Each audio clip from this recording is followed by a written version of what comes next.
Okay. ಈಗ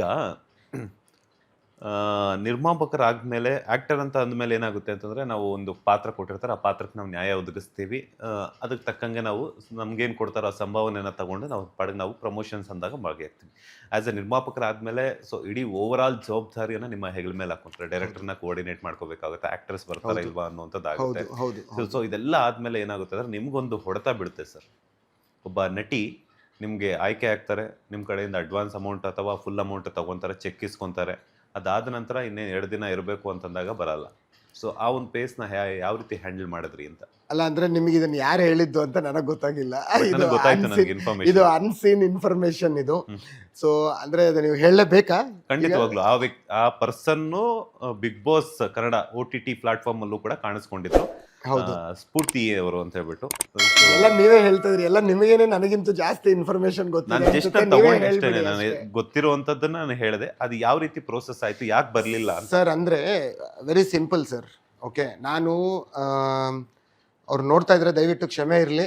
ಆಗಿರೋದನ್ನ ನಾನು ಹೇಳ್ತೀನಿ ಅಷ್ಟೇ. ನಾನು ಯಾವುದು ಒಂದು ನಿಮ್ಮ ಒಂದು ಫ್ಯೂಚರ್ಗೆ ಇಲ್ಲ ಒಂದು ಇದಕ್ಕೆ ನಾನೇನೋ ಮಾಡಬೇಕು ಅಂತದ್ದೇನಿಲ್ಲ. ಬಟ್ ಆಕ್ಟರ್ ಅಂತ ಅಂದಮೇಲೆ ಒಂದು ಕಮಿಟ್ಮೆಂಟ್ ಇರಬೇಕು, ಒಂದು ಡೆಡಿಕೇಶನ್ ಇರಬೇಕು, ಕೆಲಸದ ಮೇಲೆ ಇಂಟ್ರೆಸ್ಟ್ ಇರಬೇಕು, ಟೈಮಿಗೆ ಬರಬೇಕು. ಎಷ್ಟೋ ಜನ ನಿಮ್ಮನ್ನು ನಂಬ್ಕೊಂಡು ನಿಮ್ಮ ಮೇಲೆ ದುಡ್ಡು ಹಾಕಿ ಸಿನಿಮಾ ಮಾಡ್ತಾರೆ, ಆ ಸಿನಿಮಾ ಓಡಿಲ್ಲ ಅಂದರೆ ರೋಡಿಗೆ ಬರ್ತಾರೆ. ಸೊ ದಯವಿಟ್ಟು ಅದನ್ನು ಮೈಂಡಲ್ಲಿ ಇಟ್ಕೊಂಡು ಕೆಲಸ ಮಾಡಿ. ಯಾವುದೋ ಒಂದು ಆ್ಯಕ್ಟರ್ ಅಂತ ಅಂದ ತಕ್ಷಣ ತುಂಬ ಹೆಮ್ಮೆಯಿಂದ ತುಂಬ ಜಂಬ ತೋರ್ಸೋಕೆ ಹೋಗ್ಬೇಡಿ. ಯಾವನೂ ಜಂಬ ತೋರ್ಸೋಕೆ ಹೋಗ್ಬೇಡಿ. ಏನಕ್ಕೆ ತೋರಿಸ್ತೀರಾ? ಡೈರೆಕ್ಟರ್ ಇದ್ರೇನೆ ನೀವು, ಪ್ರೊಡ್ಯೂಸರ್ ಇದ್ರೇನೆ ನೀವು, ಅದನ್ನ ಅರ್ಥ ಮಾಡ್ಕೋಬೇಕು. ಅದಲ್ಲದೆ ವೈ ದಿಸ್ ಆಲ್ ಥಿಂಗ್ಸ್ ಅಂತ ಹೇಳಿದ್ರೆ, ಇವರು ಸ್ಫೂರ್ತಿ ಗೌಡ ಅಂತ ಹೇಳಿ ನೀವು ಹೆಸರು ಹೇಳಿರೋದಕ್ಕೆ ನಾನು ರಿಮೂವಿಂಗ್ ದ ನೇಮ್ ಅಷ್ಟೇ. ಅವರು ನನ್ನ ಹತ್ರ ಬರ್ತಾರೆ ಸರ್, ಮಾತಾಡ್ತಾರೆ, ಅಗ್ರಿಮೆಂಟ್ ಅಲ್ಲೂ ಸೈನ್ ಮಾಡ್ತಾರೆ.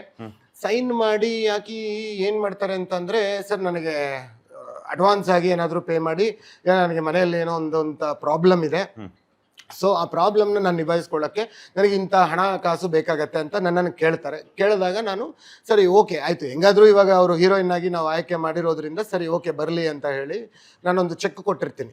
ಅದು ಅಮೌಂಟು ಹೇಳಬೇಕಾ ಏನು ಬೇಡ? ಕಂಫರ್ಟೇಬಲ್, ನನಗೇನಿಲ್ಲ. ಅದು 1 lakh ರೂಪೀಸು. ನಾನು ಅದು ಅಡ್ವಾನ್ಸ್ ಥರ, ಅದು ಕಂಪ್ಲೀಟ್ ಪೇಮೆಂಟ್ ಅಲ್ಲ, 1 lakh ಅಡ್ವಾನ್ಸ್ ಥರ ಅದು ಚೆಕ್ ಕೊಟ್ಟಿರ್ತೀನಿ.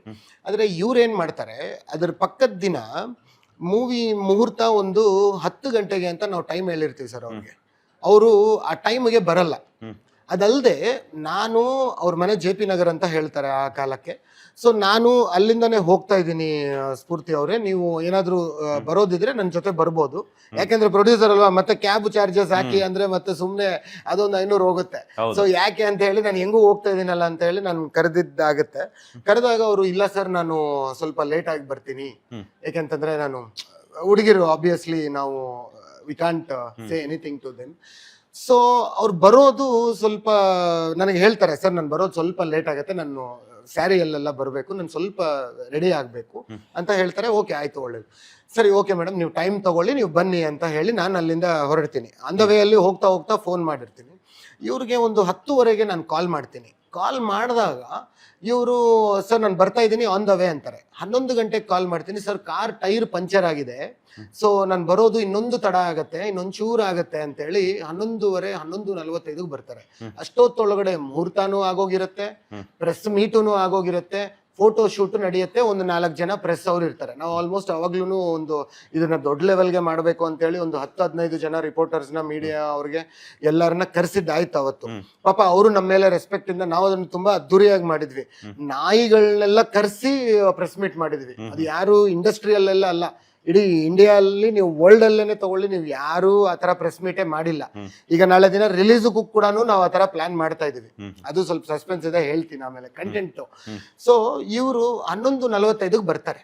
ಬಂದಾಗ ನಾನು ಕೇಳ್ತೀನಿ, ಮೇಡಮ್ ಯಾಕೆ ಲೇಟ್ ಆಗಿ ಬಂದಿದ್ರಿ ಅಂತ ನಾನು ಕೇಳ್ತೀನಿ. ಕೇಳಿದಾಗ ಸರ್ ಈ ತರ ಕ್ಯಾಬ್ ಪಂಚರ್ ಆಯ್ತು ಅದು ಅಂತೇಳಿ. ಓಕೆ, ಈಗ ಇನ್ನೇನು ಪ್ರೋಗ್ರಾಮ್ ಇಲ್ಲ, ಒಂದು ರೆಸ್ಪೆಕ್ಟ್ ಇಲ್ಲ. ಇಲ್ಲಿ 10 ಗಂಟೆಗೆ ನೀವು ಬರ್ಬೇಕಾಗಿರೋರು 11:45 ಬಂದ್ರೆ ನಿಮಗೆ ಕಮಿಟ್ಮೆಂಟ್ ಇಲ್ಲ ಅಂತ ಗೊತ್ತಾಯ್ತು ಒಂದು. ಆಮೇಲೆ ಇನ್ನೊಂದು ಏನಾಗತ್ತೆ ಅಂದ್ರೆ, ಈಗ ಪ್ರೆಸ್ ಅವರು ನಮ್ಮನ್ನ ಫೋಟೋಸ್ ತಗೊಳಕ್ಕೆ ಕೇಳ್ತಾರೆ. ಆಬ್ವಿಯಸ್ಲಿ ಹೀರೋ ಹೀರೋಯಿನ್ ಪಕ್ಕದಲ್ಲಿ ನಿಲ್ತ್ಕೊಂಡು ಫೋಟೋಸ್ ಕೇಳ್ತಾರೆ.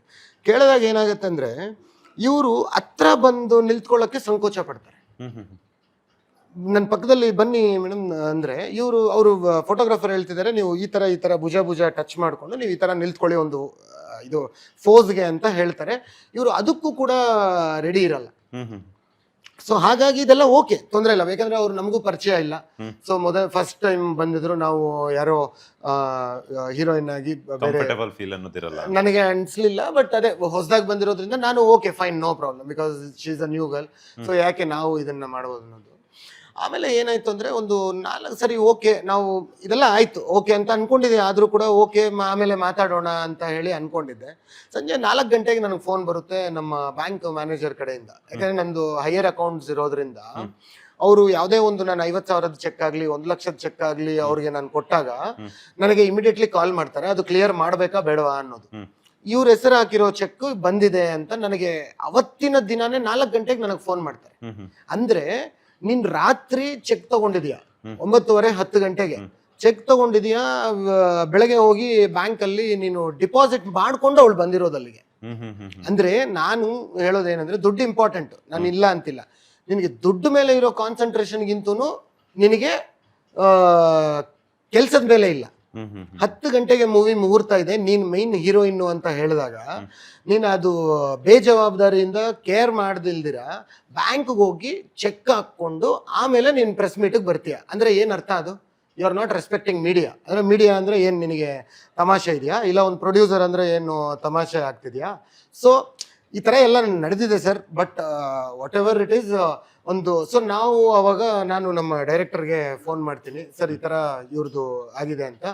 ಆಮೇಲೆ ಅವ್ರನ್ನ ಸೆಲೆಕ್ಟ್ ಮಾಡೋದು ನಾನೇ, ಯಾಕಂದ್ರೆ ಪ್ರೊಡ್ಯೂಸರ್ ನಾನೇ ಆಗಿರೋದ್ರಿಂದ ಅಂಡ್ ಈವನ್ ಹೀರೋ ಕೂಡ ನಾನೇ ಆಗಿರೋದ್ರಿಂದ ನಾನು ಅವ್ರನ್ನ ಬೇಡ ಅಂತ ಹೇಳಿ ನಾನು ಅವ್ರಿಗೆ ಕಾಲ್ ಮಾಡಿ ಹೇಳ್ತೀನಿ, ಮೇಡಮ್ ನೀವು ಬೇಡ, ನಾನು ಚೆಕ್ ಸ್ಟಾಪ್ ಮಾಡಿಸ್ತಾ ಇದ್ದೀನಿ ಅಂತ ಅಂದ್ಬಿಟ್ಟು. ಸೊ ಸ್ವಲ್ಪ ಮಾತುಕತೆ ನಡೆಯುತ್ತೆ ಸರ್. ಇದು ನಡೆದಿರೋದು ಅಷ್ಟೇ, ಇದಕ್ ಬಿಟ್ಟು ಬೇರೆ ಏನಿಲ್ಲ. ಆಮೇಲೆ ದಿವ್ಯಾ ಅಂತ ಅವರು ನನಗೆ ಮೊದಲಿಂದ ಸ್ವಲ್ಪ ಪರಿಚಯ ಇದ್ರು. ಇಮಿಡಿಯೇಟ್ ಅದು 2 days ಅಲ್ಲಿ ನಾವು ಶೆಡ್ಯೂಲ್ ಎಲ್ಲ ಇಟ್ಕೊಂಡಿದೀವಿ, ಅಡ್ವಾನ್ಸ್ ಎಲ್ಲ ಕೊಟ್ಟಿದೀವಿ, ಕ್ಯಾಮ್ರಾ ಅವ್ರಿಗೆ, ಆಮೇಲೆ ಬೇರೆ ಆರ್ಟಿಸ್ಟ್ಗೆ, ಪ್ರಮೋದ್ ಶೆಟ್ಟಿ ಇರ್ಬೋದು, ಎಲ್ಲ ಪ್ರತಿಯೊಬ್ಬರಿಗೂ ನಾವು ಏನೇನ್ ಕೊಡ್ಬೇಕು ಅದೆಲ್ಲ ಕೊಟ್ಟಿದೀವಿ. ಬಟ್ ಇವಳು ಬಂದಿಲ್ಲ ಅಂದ್ರೆ ನಮ್ಗೆ ಪ್ರಾಬ್ಲಮ್ ಆಗುತ್ತೆ. ಸೊ ಇಮಿಡಿಯೇಟ್ ಆಗಿ ಪಾಪ ಅವಳೆಲ್ಲೋ ಫ್ಯಾಮಿಲಿ ವೆಕೇಶನ್ ಅಲ್ಲಿ ಇದ್ರು. ನಾನಿನ್ನ ಅವ್ರಿಗೆ ರಿಕ್ವೆಸ್ಟ್ ಮಾಡಿ ಆಮೇಲೆ ಡೈರೆಕ್ಟರ್ ಹತ್ರ ಡೈರೆಕ್ಟ್ ವಿಡಿಯೋ ಕಾಲ್ ಮಾಡಿಸಿ ಅವ್ರ ಸ್ಯಾರಿ ಒಂದು ಪಾತ್ರ, ಯಾಕಂದ್ರೆ ನನ್ನ ವೈಫ್ ತರ ಆಕ್ಟ್ ಮಾಡ್ಬೇಕಾಗಿತ್ತು ಅದರಲ್ಲಿ, not like a modern girl. So ಆ ಸ್ಯಾರಿಗೆ ಸೂಟ್ ಆಗ್ತಾರ ಇಲ್ಲ ಅನ್ನೋದು ಅದೆಲ್ಲ ಚೆಕ್ ಮಾಡಿ, ಸೊ ವಿತಿನ್ 2 days ಅಲ್ಲಿ ನಾವು ಕನ್ಫರ್ಮ್ ಮಾಡಿ ಇವ್ರನ್ನ ತಗೊಂಡಿದ್ದಾಯ್ತು. ಓಕೆ, ಫೈನಲಿ ಈಗ ದೊಡ್ಡ ಕತೆ ಹೇಳ್ಸ್ಬಿಟ್ರಿ ನನ್ನ ಹತ್ರ ಇವಾಗ. ನಾಳೆ ಸ್ಫೂರ್ತಿ ಗೌಡ ಅವರೇ ಕ್ಷಮಿಸಿ, ಇರೋದೆಲ್ಲ ಹೇಳಿದೀನಿ ಅಲ್ಲ, ಅವ್ರು ಎಲ್ಲಿ ನೋಡ್ತಾರೆ ಸರ್. ನಾನು ಇರೋದು ಹೇಳಿದೀನಿ ಸರ್, ನಾನು ಯಾವ್ದು ಸುಳ್ಳು ಹೇಳಿಲ್ಲ, ಇರೋದನ್ನ ನಾನು ಬಿಚ್ಚಿಟ್ಟು ಹೇಳಿದೀನಿ ಅಷ್ಟೇ.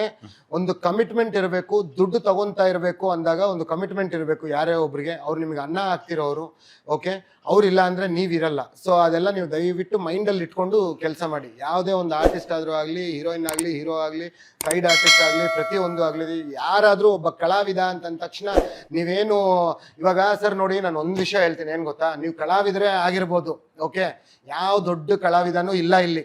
ಈಗ ಪ್ರತಿಯೊಬ್ರು ಕಲಾವಿದ್ರೆ. ಈಗ ನೀವು ಇಂಟರ್ನೆಟ್ ಓಪನ್ ಮಾಡಿ, ಇನ್ಸ್ಟಾ, ರೀಲ್ಸ್, ಫೇಸ್ಬುಕ್, ಯೂಟ್ಯೂಬ್, ಅದು ಇದು, ಇವಾಗ ಪ್ರತಿಯೊಬ್ರು ಹೀರೋ ಸರ್. ಈಗ ಮೊದಲು ನಮಗೆ ಒಂದ್ 4 ಜನ ಹೀರೋ ಇದ್ರು, ಅಂದ್ರೆ ಒಂದ್ 10 ಜನ ಹೀರೋ ಇದ್ರು. ನಮ್ ರಾಜ್ಕುಮಾರ್ ಅಂದ್ರೆ ರಾಜ್ಕುಮಾರ್ ಸರ್, ಇಲ್ಲ ಶಂಕರ್ ನಾಗ್ ಅವ್ರು ಅಂದ್ರೆ ಶಂಕರ್ ನಾಗ್, ಇಲ್ಲ ಇವಾಗ ನಮ್ ದರ್ಶನ್, ಸುದೀಪ್, ಈಗ ಯಶ್, ಶಿವರಾಜ್ ಕುಮಾರ್ ಅಂದ್ರೆ ಇವರೇ ಹೀರೋಗಳಿದ್ರು. ಈಗ ಹಂಗಲ್ಲ ಸರ್, ಈಗ ಪ್ರತಿಯೊಬ್ರು ಹೀರೋನೇ. ಇವಾಗ ನೀವು ರೀಲ್ಸ್ ಓಪನ್ ಮಾಡಿ, ಒಬ್ರೊಬ್ರಿಗೆ 10 ಲಕ್ಷ ಫಾಲೋವರ್ಸ್, 2 ಲಕ್ಷ ಫಾಲೋವರ್ಸ್, ಅಂದ್ರೆ ದಟ್ ಮೀನ್ಸ್ ದಟ್ ನಾವು everybody is ready to act. And it is not very easy also. ನಾವು ಅನ್ಕೊಂತೀವಿ ಒಂದು ರೀಲ್ ಮಾಡಕ್ಕೆ ನಾವು ಜಸ್ಟ್ ಸುಮ್ಮನೆ ಹಂಗೆ ನೋಡಿ ಒಂದು 30 seconds ಅಲ್ಲಿ ಹಂಗೆ ಜಸ್ಟ್ ಸ್ಕ್ರೋಲ್ ಮಾಡ್ತೀವಿ. ಬಟ್ ಎಷ್ಟು ಕಷ್ಟ ಅಂದ್ರೆ ಆ ರೀಲ್ಗೂನು ಅವ್ರು 10 ಸತಿ ಪ್ರಾಕ್ಟೀಸ್ ಮಾಡಿರ್ತಾರೆ, ಅದನ್ನ 2-3 hours ವಿಡಿಯೋ ಮಾಡಿರ್ತಾರೆ. ವಿಡಿಯೋ ಮಾಡೋದಲ್ಲದೆ ಅದನ್ನ ಎಡಿಟ್ ಬೇರೆ ಮಾಡಬೇಕು, ಅವ್ರು ಕಲ್ತ್ಕೋಬೇಕು, ಅದಕ್ಕೆ ಕಲರ್ ಆ್ಯಡ್ ಮಾಡಬೇಕು, ಎಫೆಕ್ಟ್ಸ್ ಆ್ಯಡ್ ಮಾಡಬೇಕು, ಎಷ್ಟೋ ಮಾಡಿ ಒಂದು ರೀಲ್ ಬಿಡ್ತಾರೆ. ಆವಾಗ ಅದನ್ನ ನಾವು ನೋಡೋಕ್ಕೆ ಅದನ್ನ ಸಾಧ್ಯ. ಸೊ ಯಾರೇ ಕೂಡ ಸರ್ ಕಮ್ಮಿ ಇಲ್ಲ. ಈಗ ಪ್ರತಿಯೊಬ್ರು everybody is a star.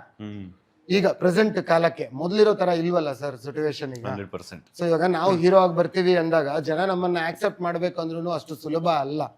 So ನಾವು ಮಾಡೋ ಪ್ರಯತ್ನ ನಾವು ಮಾಡಬೇಕು. ಅಂಡ್ ಖಂಡಿತ ನಾನು ಮಾಡಿದ್ದೀನಿ. ಆಸ್ ಎ ಡಾಕ್ಟರ್ ಆಗಿ ನಾನು ತುಂಬಾ ಸುಪರಿಚಯ ತುಂಬ ಜನಕ್ಕೆ ಗೊತ್ತಿದೆ. ನೀವು ಗೂಗಲಲ್ಲಿ ಕೂಡ ಸರ್ಚ್ ಮಾಡಿದ್ರೆ ಡಾಕ್ಟರ್ ಲೀಲಾ ಮೋಹನ್ ಅಂತ ಹಾಕಿ ನನ್ನ ಬಗ್ಗೆ ಬರುತ್ತೆ. I am there in medical field almost since 15 to 20 years. ನಾನು ಸಾಕಷ್ಟು ದೊಡ್ಡ ದೊಡ್ಡ ಹಾಸ್ಪಿಟಲ್ಗಳಲ್ಲಿ ಕೆಲಸ ಮಾಡಿದ್ದೀನಿ. ಆ್ಯಂಡ್ ಈಗ ನಂದು ಓನ್ ಸೆಂಟರ್ ಇದೆ ಬ್ಯಾಂಗ್ಳೂರಲ್ಲಿ, HSR ಲೇಔಟ್ ಪಡಿದಮ್ ಹೆಲ್ತ್ ಕೇರ್ ಅಂತ ಹೇಳಿ. ಆಮೇಲೆ ಮಣಿಪಾಲ್ ಹಾಸ್ಪಿಟಲಲ್ಲಿ, ಸಕ್ರಾ ಹಾಸ್ಪಿಟಲಲ್ಲಿ ನಾನು ಕನ್ಸಲ್ಟೆಂಟ್ ಆಗಿ ಈಗ ಕೆಲಸ ಮಾಡ್ತೀನಿ. ಲೇಟೆಸ್ಟ್ ಹಾಗೂ ಇಂಟ್ರೆಸ್ಟಿಂಗ್ ಸುದ್ದಿಗಳಿಗಾಗಿ ಬಾಸ್ ಟಿವಿ ಕನ್ನಡ ಚಾನೆಲ್ನ ಸಬ್ಸ್ಕ್ರೈಬ್ ಮಾಡಿ. ಹಾಗೆಯೇ ಬೆಲ್ ಐಕಾನ್ ಪ್ರೆಸ್ ಮಾಡಿ. ಇದರ ಜೊತೆಗೆ ಫೇಸ್ಬುಕ್, ಇನ್ಸ್ಟಾಗ್ರಾಮ್, ಎಕ್ಸ್ ನಲ್ಲೂ ಮಿಸ್ ಮಾಡದೆ ಫಾಲೋ ಮಾಡಿ.